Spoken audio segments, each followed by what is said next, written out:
thirds until it is all gone, right? What we did earlier, for those who just stepped in, last time we were here, first of all, thank you, everybody.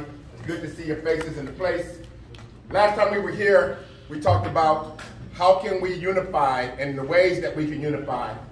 And one of the things that we talked about is that we all been moving individually with our resources.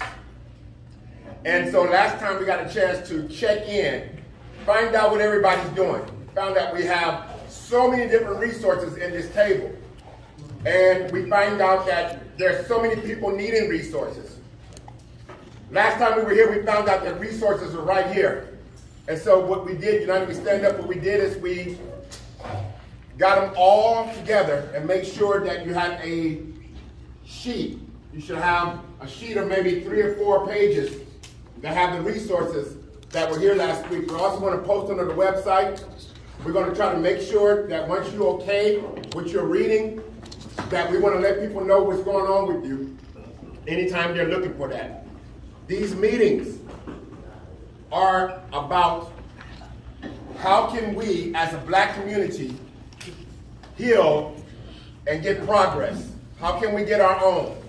How can we look very different next year than we will this year? So there was a lot of commentary from last month's meeting that were asking, how come there are not a lot of young guys here? Well, one of the things we wanted to do before we really start going after the young homies is make sure we got something for them to come to, right? Because here, a lot of us are 50 plus, we got stories, we got families, we got reasons to sit at this table. But what I've learned from a lot of you, when it comes down to the young homies, it's got to be more than just coming to the table and sitting down. You can't ask them to put down something without giving them something to pick up.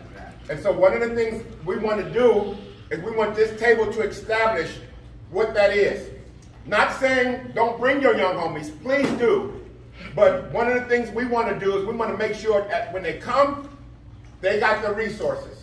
And speaking of that, July 1st, which is the first Saturday in July, here at Chuco's, right outside, we're going to have a peace brunch and resource fair. And so it's just going to be for the different communities that are here at this table. But then we're going to ask you to bring your young homies, because all the resources is going to be there. We're going to make sure that they sign up, whether they want better schooling, whether they need housing, whether they need medical, whether they need record expungement, whether they need tattoo removal, whatever it is that they court support, whatever that is, we want to make sure that we have that for them. I want to make sure that you let me know when your young homies is going to court. They should never have to go to court by themselves. If I can't find out the pastor who is in your community to go with you, I'm going to go. I ain't got to know them.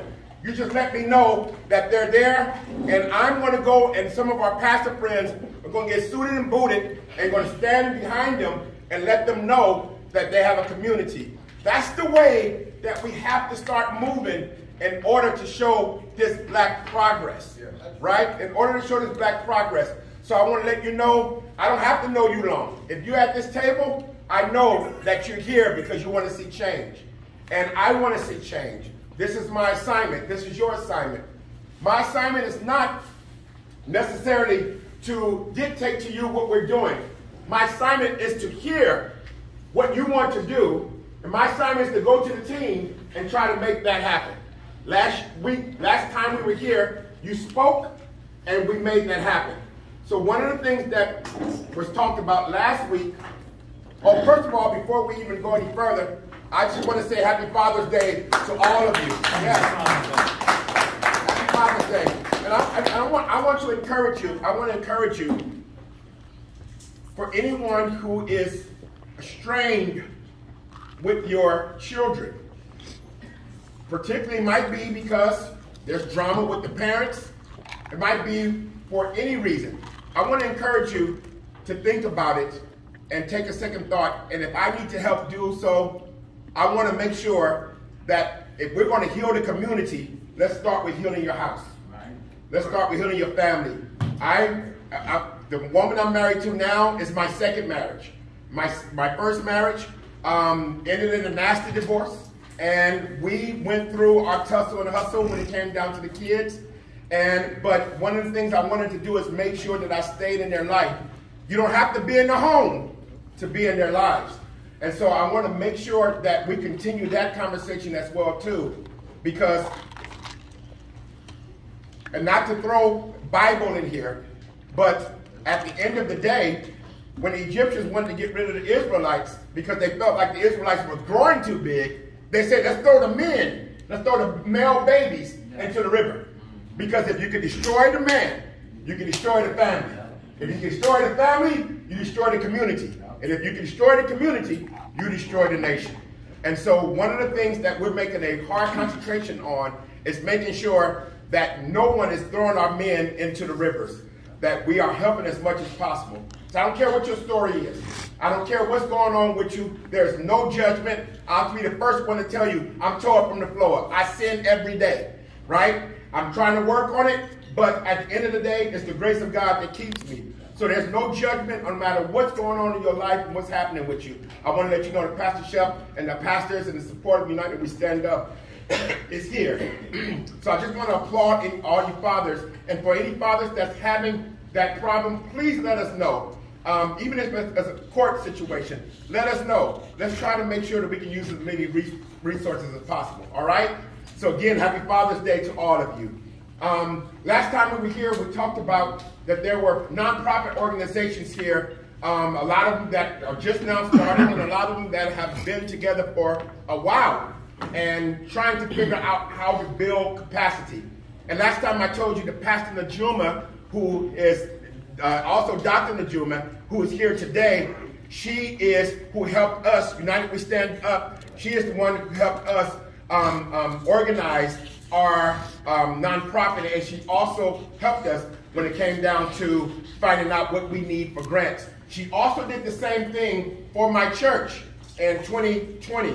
And so I brought her here today, and I asked her, was she coming? She said, you know I'm going to be there. And I asked her, could she take about 15 minutes just to talk about nonprofit and organization building and capacity building, because I know there are a lot of organizations in here as well too. Now, what she's about to do now is for free, right? But if you want to talk to her about grant writing, you know, and I'm sure you hear from her that grant writing is an expense, right? And so we want to make sure that if you approach her, I want to make sure that she's not just, this is what she do for a living. But what she's about to do now, she's about to just let us know a little bit more about grant writing, and then I'm sure she's going to take some questions. And after that, we're going to be quiet, and we're going to kind of want to hear from everybody. The other members of United We Stand Up and hear from everyone about ways we can move, ways we can have some progress. What is it that y'all want to see accomplished the next time we come? It's got to be month-to-month progress, right? We're not just here talking about something we're going to do and then 9 months from now it ain't done. It's going to be, what are we doing for the long-term process, which we want to see something in 5 years, but we also want to see something in 5 weeks, right? And so we're going to keep going. So we want to hear from, what is it that this table needs? What do you need from us so we can make sure we go back and do it? For those who don't know, my name is Pastor Shep, and I serve as the chairman of United We Stand Up. United We Stand Up are the ones that are responsible for such a table like this and the way that we've been moving. And I'm here just to serve as their president. And I'm here to serve as you guys, for you guys as well too, as whatever you need. So I want to thank you. Excuse me, I've been getting over this cough. No COVID, post-nasal drip. All right, I'm good. I'm tested, I'm good. But at this time, if you guys will give a hand for Dr. Najuma Smith Pollard. Yeah. Come right up here. Thank you, everyone. Good evening. Good evening. How's everybody doing? Good. Good. Can you sit, stand? No, you stand. Yep. Okay. However you want to do it. All right. First of all, thank you for allowing me to enter into your space and to share with you this evening. a little bit about the work that I do at USC, the Cecil Murray Center for Community Engagement. I've been there now